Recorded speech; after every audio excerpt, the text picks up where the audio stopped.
sini ngejauhinnya gimana Pak? Ngejauhin. Enggak! Kesulitan kami nelayan keronja seperti ini teh. Longgarnya kehadiran pemerintah bagi para pelanggar berbuntut kepada konflik laut berpagar. Masyarakat pesisir Kabupaten Tangerang, Banten seakan menjadi tumbal yang mengalami kerugian jangka panjang. Cucu saya gimana? Nantinya bagaimana? Kisah pilu perampasan ruang hidup membuat rakyat kecil tak tahu harus kemana berlabuh. Ya segini Mak, ya makanya susah.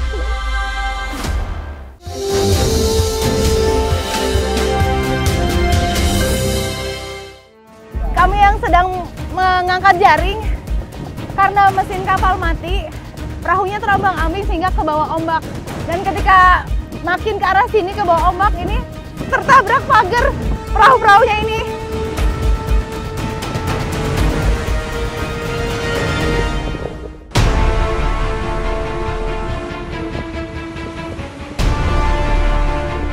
Pemerintah telah melakukan investigasi terkait adanya pagar laut selama 20 hari sejak 9 hingga 28 Januari lalu. Pagar laut seolah menjadi polemik di kalangan elit. Lalu bagaimana nasib masyarakat yang betul-betul merasakan dampak kerugian dari adanya proyek fenomenal ini? Selamat datang di Indonesiaku.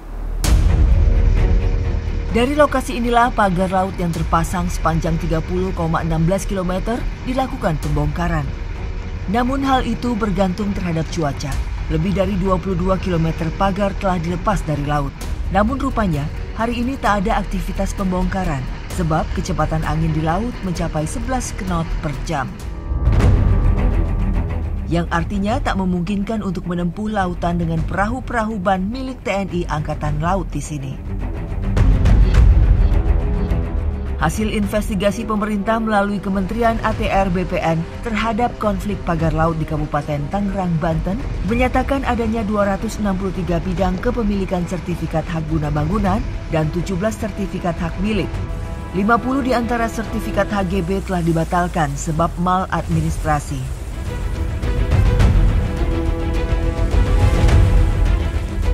Ini loh Kak, bambunya tuh nyampe ke daratan juga. Segini parahnya ya? Iya. Bisa ngerusak wilayah warga ini. Namun hal ini jelas merupakan bukti nyata praktik kelalaian pengawasan wilayah laut yang berimbas terhadap masyarakat pesisir di perairan tersebut. Selain pihak ATR BPN, Kementerian Kelautan dan Perikanan RI juga turut melakukan investigasi terhadap polemik pagar laut di Tangerang. Dikala para petinggi negeri sibuk melempar kesalahan atas kelalaian mereka sendiri, ada kehidupan nelayan yang terus berjalan dihantui kesengsaraan.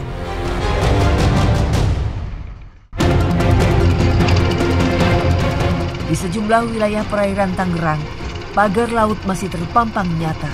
Saya mengikuti aktivitas para nelayan Desa Kronjo yang hingga hari ini tak memiliki pilihan selain tetap melaut.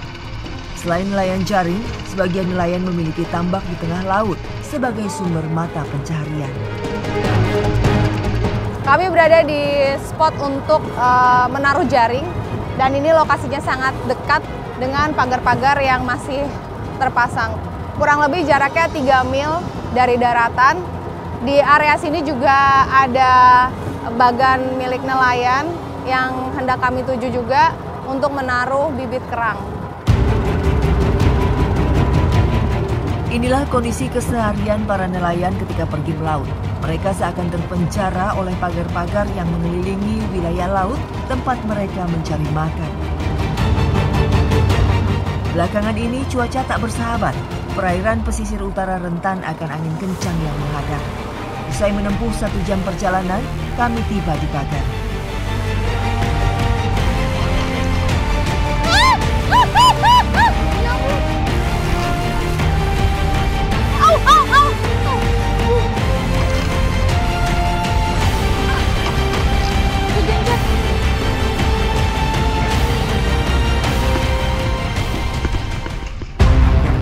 Sini ombaknya lumayan banget ya. Jadi untuk turun ke bagan aja tadi lumayan perahu yang diparkirin untuk mendekat ke sini tuh sulit untuk merapat. Bagan milik Pak Udin menjadi satu-satunya harapan ia menggantungkan hidup. Kami menyiapkan sejumlah bibit terlebih dulu sebelum digantung di atas bagan. Bibit kerang hijaunya sudah dipasangkan di jaring, baru diletakkan ke dalam air dengan diikat di bagan. Nah, ini ombaknya lagi lumayan tinggi gelombangnya ya Pak. Hati-hati ya Pak Udin. Ini Pak. Talinya juga cukup panjang, kurang lebih 1,5 meter. Aktivitas pembibitan kerang hijau ini tak jarang menuai resiko. Di tengah angin lebat, Pak Udin berusaha menangguhkan tali tambang di tiang-tiang bagan. Waktu panen terbilang cukup lama. Setelah bibit dipasang, butuh sekitar 4 bulan untuk memanen kerang hijau. Apa kendalanya selama membudidaya ini kerang hijau? Sekarang ini lagi musim kerang hijau. Semua juga ada nih. Tapi gimana ya? Sekarang ini lagi pada hancur bagannya. Oh. Tuh, ya. Bagan hancur karena apa? Karena ombak. Bu. Karena ombak. Iya, ombaknya besar. Oh gitu. Jadi pada patah itunya tuh, cakinya. Oh, oke. Kalau pagar-pagar yang ada di sekitar bagan itu mempengaruhi nggak? Mempengaruhi, Bu. Mempengaruhi? Iya. Apa pengaruhnya, Pak? Kalau melaut ke bagan susah, Bu. Susahnya banyak pagar-pagar ini. Jadi belok-belok. Jadi biasanya solar habis 2 liter, 5 liter. Tak hanya Pak Udin yang membutuhkan kapasitas BBM berlebih saat melaut. Hal ini turut dirasakan para nelayan jaring.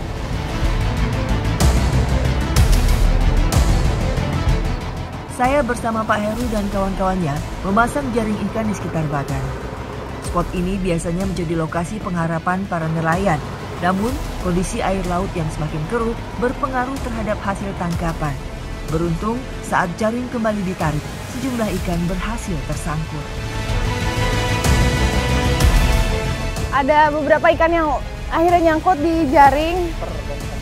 Oke, walaupun nggak begitu besar ukurannya, tapi lumayan ya Pak, setidaknya masih dapat. Ini yang jadi keluhan nelayan belakangan. Jumlah tangkapan ikannya semakin berkurang gitu ya, ukuran-ukuran ikannya juga kecil-kecil seperti ini. Saat menebar jaring, mesin perahu dimatikan untuk menghemat bahan bakar.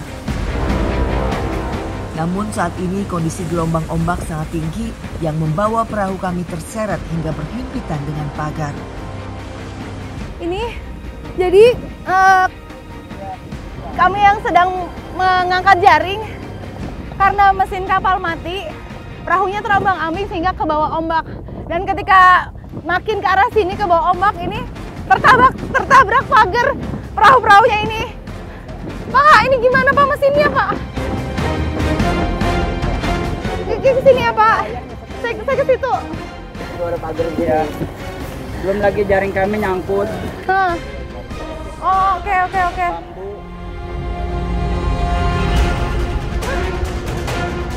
Terus ini ngejauhinnya gimana Pak? Ngejauhin? Enggak!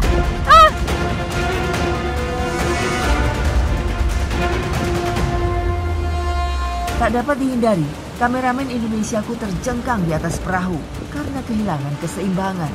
Kondisi ini amat membahayakan perahu yang kami tumpangi. Risiko besar seperti ini dihadapi para nelayan sehari-hari. Kesulitan kami nelayan keronja seperti ini teh. Ya Pak. Belum lagi cuaca ekstrim seperti ini, makanya kita takut. Jadi keluarnya tahu. Selain melawan faktor alam ya Pak, cuaca dan ombak, angin, ini juga ada pagar yang Ngaji Bang, ngaji. Ya, siap. Kayak gini sampai miring-miring kayak gini. Ya Allah. Kami berhasil selamat dari jeratan pagar laut yang hampir mengundang maut. Tidak terbayang ini yang dihadapi sehari-hari oleh nelayan. Kalau tidak berangkat melaut, mereka nggak bisa menghasilkan pendapatan untuk keluarganya. Sementara kalau pergi melaut kayak gini, banyak sekali resiko yang diambil, bahaya yang dihadapi setiap harinya. Perahu digerakkan menuju spot yang lebih aman meski harus menerjang tingginya derai ombak. Kondisi yang baru saja kami hadapi rupanya telah memakan korban. Perahu milik Heru pernah terbentur keras oleh pagar hingga tak lagi bisa berlayar. Kini, Heru pergi melaut dengan mengandalkan perahu kawannya alias menumpang. Pak, peristiwa kayak tadi sering terjadi? Sering. Itu sudah berapa lama nelayan merasakan itu, dan sebetulnya apa yang paling diinginkan oleh nelayan di sini? Itu kurang lebih lamanya sejak bulan akhir Agustus sampai sekarang, dan yang sering terjadi itu kadang nabrak ya, karena kalau malam kan gelap Bu, karena sampingnya itu ada paranet hitam warnanya. Nah kalau siang mungkin agak mending lagi bisa lihat, cuman muter-muter gitu, cari-cari jalan untuk melewati jaring-jaring. Kalau seandainya jaring nempel atau dekat pagar-pagar ini ya bisa rusak karena nempel nantinya. Kekhawatiran karena ya apalagi sekarang udah tahu ya publik, masyarakat ya khususnya nelayan atau yang ada di Pulau Cangkir bahwa laut aja bisa ada HGU-nya, ada sertifikatnya. Nah itu nambah resah aja warga ya sekitar kita. Paling tidak berarti kedepannya untuk mungkin diadakannya proyek reklamasi atau apa ya. Apa yang diperjuangkan Pak oleh masyarakat? Masyarakat yang diperjuangkan ya tadi itu ya, karena gimana pun yang namanya masyarakat itu punya pemerintah, paling tidak hadirkan instrumen atau peran pemerintah lah ke masyarakat. Itulah suara masyarakat kecil di Laut Tangerang ini, khususnya para nelayan yang memang sehari-hari menggantungkan hidup mereka di laut. Mereka hanya ingin didengar oleh pemerintah dan bereaksi untuk betul-betul menuntaskan permasalahan yang ada di sini ya Pak, sampai selesai diusut semua-muanya agar masyarakat yang dibela, bukan pihak korporasi. Para nelayan yang terpagar ini hanya berharap ruang hidup mereka dikembalikan. Kepada siapa rakyat kecil bisa menggantungkan asa jika pemerintah malah merampas angan-angan mereka?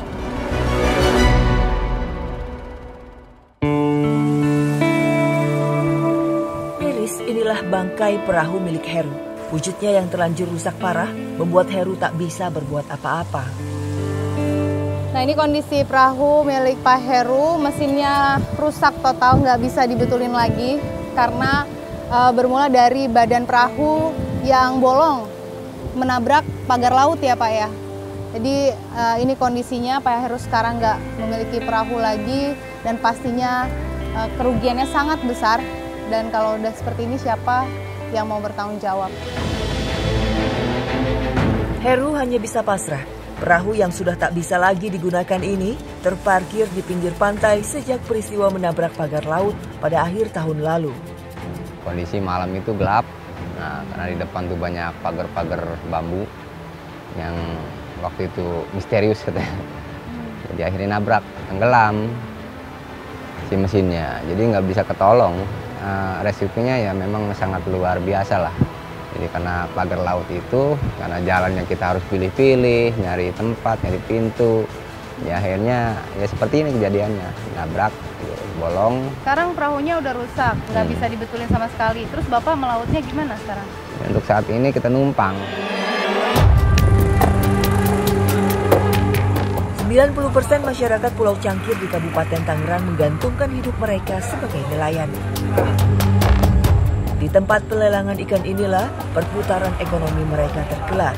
Kini tangkapan ikan besar sudah jarang ditemui. Hasil tangkapan Heru hari ini tak memadai untuk dijual ke TPI. Ukuran ikan yang kecil ini hanya bisa ditujukan ke tempat pengolahan ikan asin yang berada di desa tetangga. Hasil yang didapat Heru pun tak sepadan dengan perjuangan yang ia tempuh.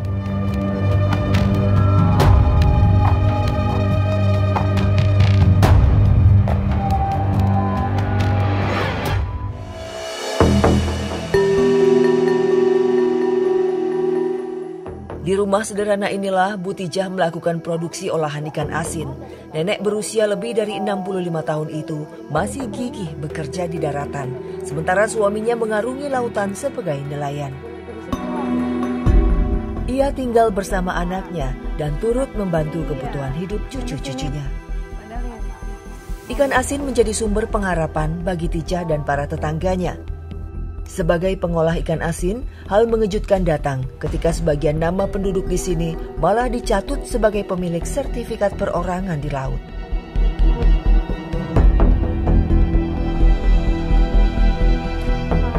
Pak Sudawi, seorang kakek tak berdaya, pernah dimintai pendataan lansia oleh pihak perangkat desa. Namun rupanya namanya malah tercantum sebagai pemilik lahan di laut. Tak main-main, penyalahgunaan data pribadi ini menyatakan Sudawi memiliki 28 hektar bidang di laut. Jadi dari awal tuh gimana Bapak diminta oleh perangkat desa untuk pendataan lansia. Nah, itu gimana Pak? Ya saya kasih sama kakak, sama teteh fotokopi. Itu doang. Sekarang ini timbul sama ada di ini yang meriksa saya itu tuh waktu dulu 2 orang. Orang itu nanya apa ke Bapak? Nanya punya empang enggak, gitu. Kata saya, bilang enggak, apalagi banyak-banyak. 1 meter aja enggak saya punya. Enggak punya. Yang orang nyamperin Bapak tuh bilang Bapak punya berapa luas? Tahu ya 28 hektar. Waktu itu perangkat desa atau RT RW di lingkungan Bapak tinggal bilangnya untuk bantuan lansia. Bapak dapat nggak bantuannya? Enggak dapat. Enggak? Sampai sekarang. Berarti dibohongin? Iya. Bapak merasa seperti diteror nggak sih Pak? Atau ketakutan atau kekhawatiran? Ketakutan. Enggak makan semalaman, enggak tidur lagi semalaman. Ya enggak biasanya begini. Pria berusia lanjut ini seakan mengalami traumatis mendalam. Syukurlah, sosok asing yang pernah mendatangi dirinya tidak memaksa kehendak pada Pak Dawi untuk mengaku sebagai pemilik sertifikat tersebut. Hal ini tentu membuat kesal masyarakat. Bagaimana tidak, pemerintah desa yang seharusnya berperan melindungi warganya, ini malah bertindak sebaliknya. Sebagian oknum perangkat desa menggunakan data warga demi kepentingan tersendiri. Ibu mah jengkel, jangan pendatang orang sini nggak boleh jual apa laut itu. Lihat aja Pak Presiden, orang itu jahat itu, lebih membunuh katanya orang dipitnah itu. Cucu saya gimana nantinya bagaimana? Emang bener lari itu. Siapa Bu yang lari? Yang ngambil nama bapak ini semuanya diambil, lari mungkin nggak ngeboyong uangnya orang.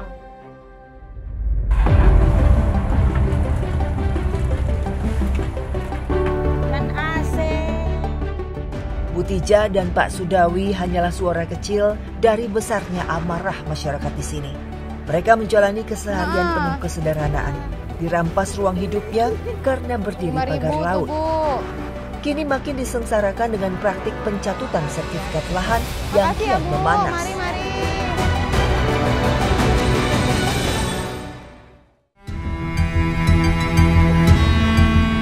Pembongkaran pagar laut yang sudah terhelat sejak awal Januari turut melibatkan para nelayan.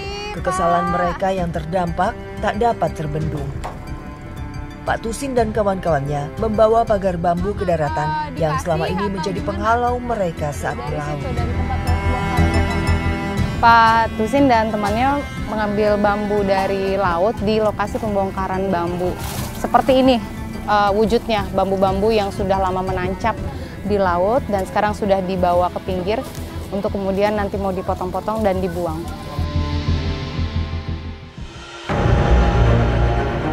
Yang udah dijual itu ya diuruk. Kalau yang nggak mau dijual ya dilingkung, nggak diuruk.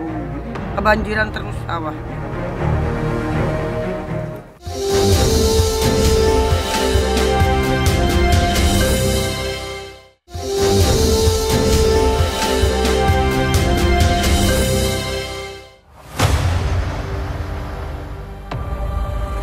Kerugian yang dialami masyarakat di Kecamatan Kronjo, Kabupaten Tangerang sangat berjangka panjang. Mereka terancam kehilangan sumber penghasilan karena adanya proyek raksasa yang meresahkan.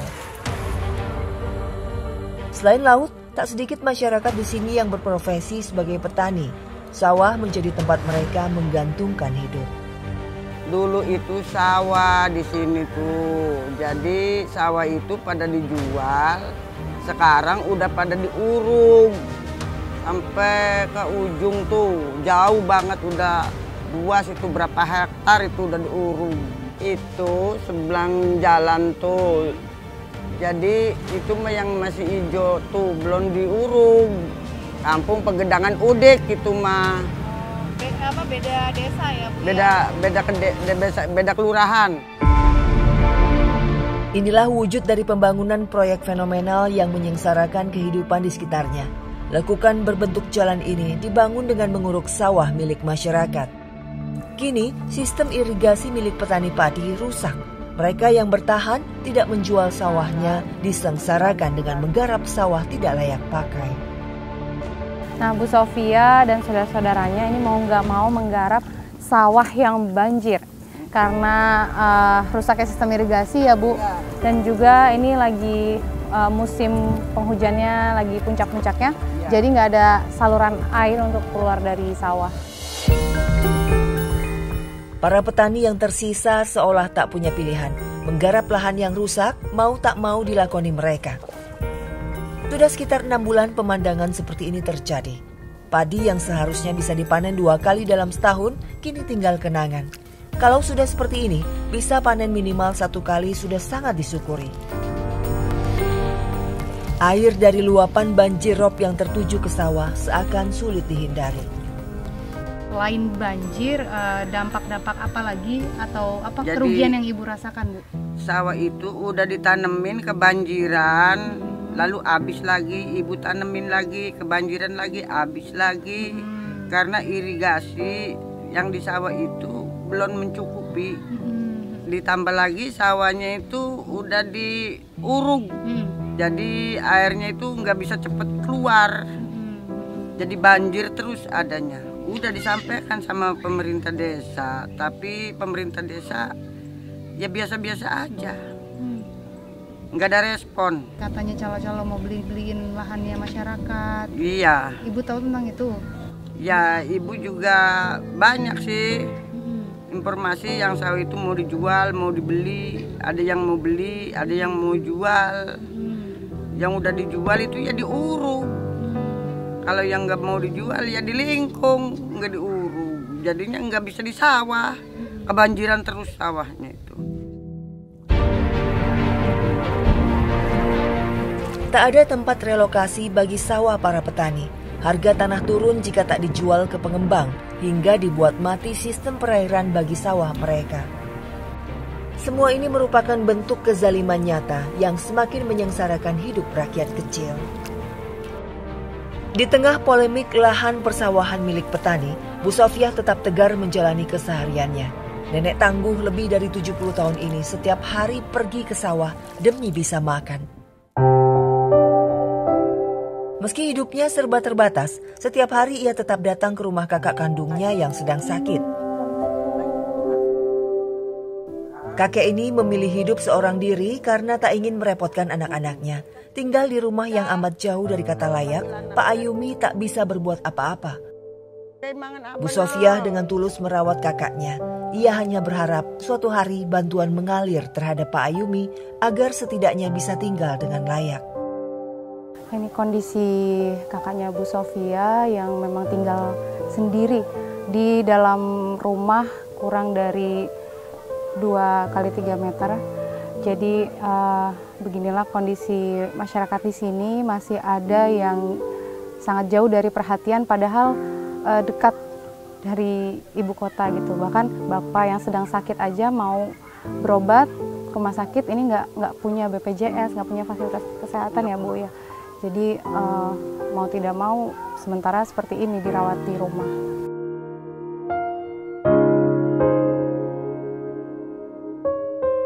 Kakak ibu ini lagi sakit, udah tua, rumahnya juga udah nggak layak dipakai. Kasihan ibunya ngelihat kakak tuh, kasihan. Mau berobat juga nggak punya duit, nggak punya BPJS lagi. Ya pengennya rumah kakak ibu ini dibetulin, dibangun, biar layak untuk tidurnya. Biar kakak ibu ini cepet sehat, cepet sembuh. Pak Ayumi dan Bu Sofia hanyalah sepenggal cerita di antara banyaknya lansia yang malah hidup menderita. Di Di mana letak kepedulian pemerintah yang seharusnya memihak kepada mereka?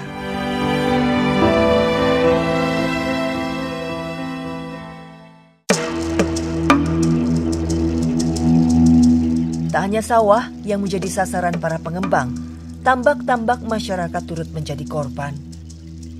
Rusaknya sistem pengairan mempengaruhi hasil panen harian para petani tambak. Biasanya, Pak Hussein menaruh bumbu di pintu yang berada di ujung tambak, lalu ditinggal semalaman.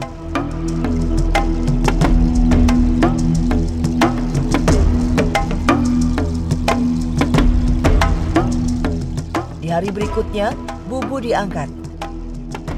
Inilah penghidupan yang dilakukan keluarga Hussein agar bisa memenuhi kebutuhan sehari-hari. Nah, ini cara memanen di tambak pakai bubu. Setelah didiamkan semalaman baru bisa diambil, dan mudah-mudahan di dalam bubu ini sudah ada beberapa udang yang memang dipanen setiap hari. Hasil panen hari ini tidak seperti biasanya.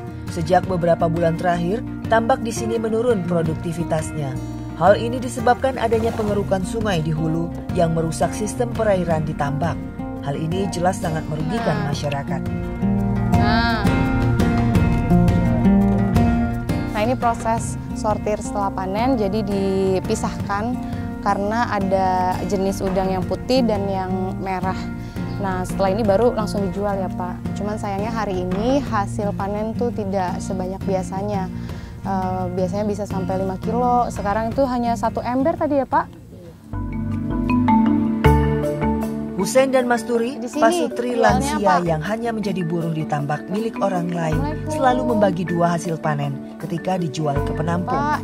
Hari ini, timbangan udang mereka hanya berkisar 3,7 kg, yang setara Rp150.000. Jika dibagi 2 dengan pemilik tambak, nenek 4 cucu ini hanya mendapat Rp75.000.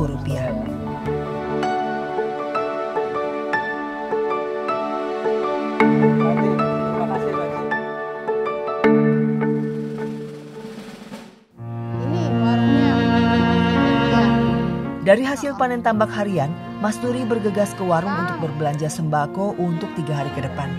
Ia harus telaten memilah kebutuhan agar sesuai dengan uang yang disaku. Masturi mengeluarkan Rp50.000 yang artinya hanya menyisakan Rp25.000 untuk makan bersama suaminya. Sedikitnya jumlah hasil panen menambah derita mereka.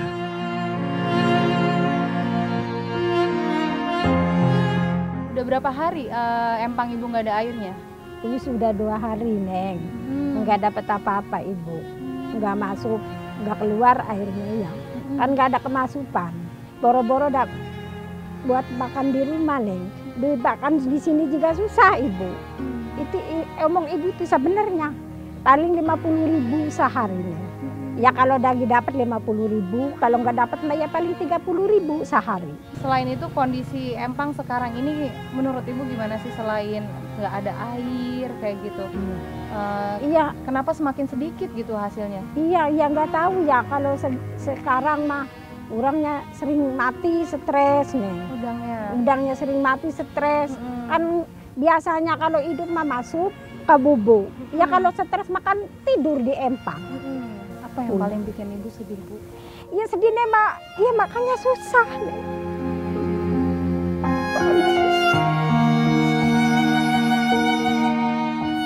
Ibu gimana lagi? Bapak nggak bisa kerja apa-apa. Kerjanya cuma di gini terus. Di empang mau bisanya.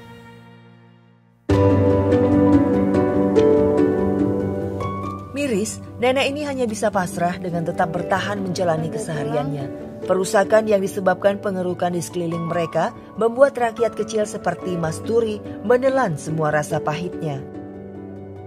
Padahal dulu hasil dari tambak bisa mencapai hitungan ton, apalagi ketika musim ikan bandeng tiba. Kini sebidang tambak milik warga banyak yang sudah dijual ke pengembang melalui calo-calo. Kemudian tambak diuruk dengan tanah, diangkut oleh truk-truk besar setiap harinya. Hal seperti ini tak mungkin tidak diketahui oleh pihak pemerintah desa. Ironis.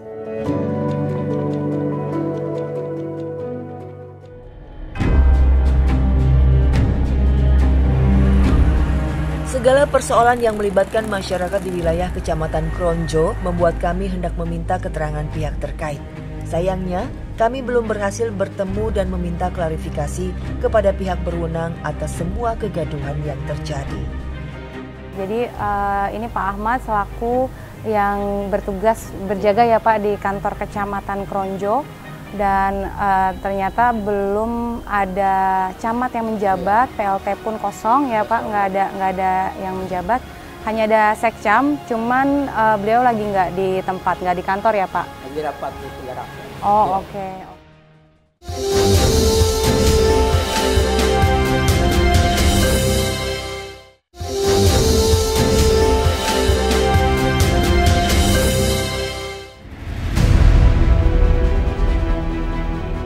Pak Heru dan perahunya yang lumpuh akibat menabrak pagar laut, Bu Sofiah dan sawahnya yang banjir, Bu Ticah yang marah karena para pengolah ikan asin malah dicatut sebagai pemilik sertifikat laut, hingga kerugian hasil produksi tambak yang dialami Bu Masturi, menjadi sederet potret nyata kehidupan para nelayan dan petani yang amat dirugikan. Di mana letak keadilan sosial bagi seluruh rakyat Indonesia jika pemerintah turut menjadi bagian dalam menyengsarakan rakyat dan malah berpihak terhadap segelintir kalangan raksasa? Sungguh ironi.